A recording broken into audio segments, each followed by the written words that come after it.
Breaking news. Tinubu takes brutal action against NLC over Abuja protests. See what happened to them while protesting. In a dramatic turn of events today, the Nigerian government, led by President Bola Tinubu, has deployed a significant force of soldiers, police personnel, and other security operatives to disperse members of the Nigerian Labour Congress (NLC) and Trade Union Congress (TUC) at the Nnamdi Azikiwe International Airport in Abuja. The protests, organized by NLC and TUC members, aimed to enforce a directive to aviation workers, urging them to cease all flights to Owerri, Imo State. This directive comes in response to the reported assault on NLC President Joe Ajaro last week. Ajaro allegedly faced violence at the hands of police personnel believed to be associated with Governor Hope Uzodinma. The NLC issued a statement revealing that Ajaro was not only beaten, but also blindfolded immediately after his arrest, with his personal belongings still unrecovered.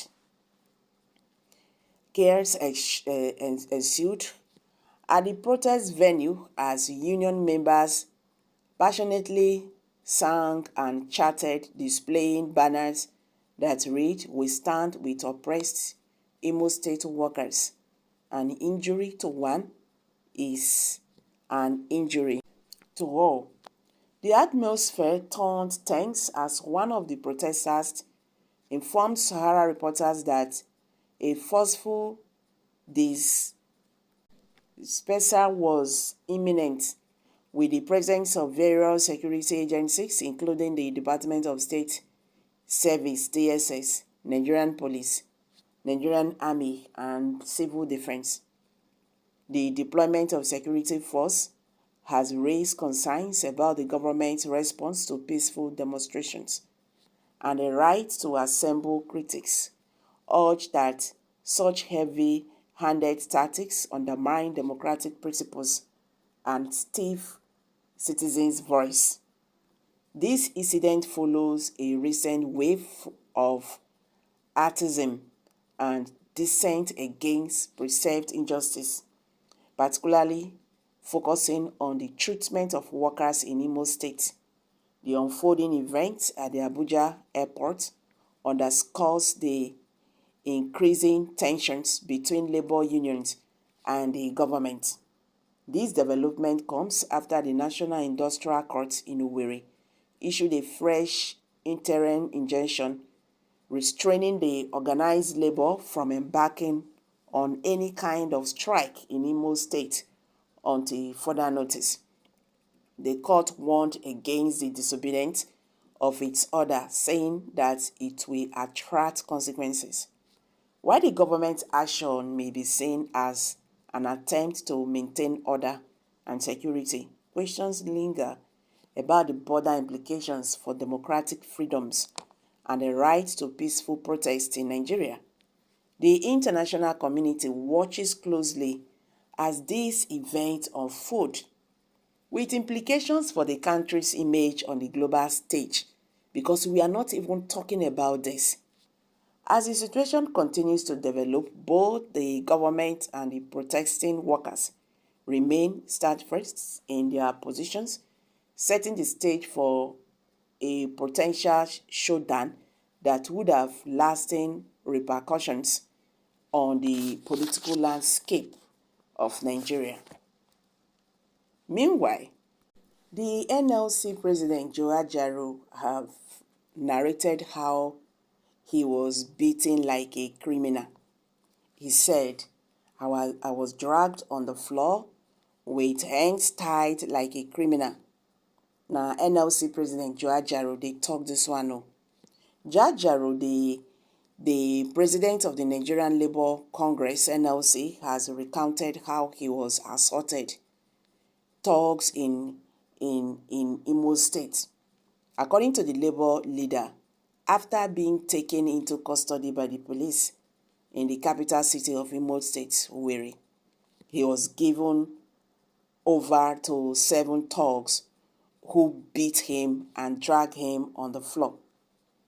Disclosing this at a press conference in Abuja on Friday, he stated that prior to their arrival in the state for last week's demonstration, the NLC sent letters to every security agency. He narrated that workers who arrived at the venue of the protest on that day around 7 a.m. were beaten up by thugs with their phones seized. Upon getting to the venue around 9 a.m., after he got the report of assault on workers, Ajaero disclosed that the police arrested him and handed him over to thugs. He said, "I can't explain the beating I received. They tied my hands and dragged me on the floor like a common criminal." Ajaero, however, maintained he is not a card carrier member of any political party, as alleged. The union president added that operatives of the Nigerian police force asked him to say his last prayers during the period he was taken into custody. The police said, "I should say my last prayers," he alleged. You can imagine. When I said Nigeria is becoming a lawless country, it's like someone is just talking. This is not funny. No matter how you see this thing, it's not funny. It can be any person. You understand? It can be any person. So those of us who are clapping and shouting, Ajaero is a political, is a politician and all that. The matter self, the way we talk in Nigeria sometimes, I beg, I don't just know what to say, because this is really troubling. If we continue like this, and the way our politicians and Nigerian police are going, Nigeria will sink if time is not taken. We don't pray for that anyway, but if we continue the way we are going right now, because right now Nigeria is just like no direction. Everywhere scatter scatter. You don't even know the one you will. I don't just understand how we get to this point. Well, I'm dropping it here, guys. Kindly share your thoughts below the comment section. Please do not forget to subscribe to this channel.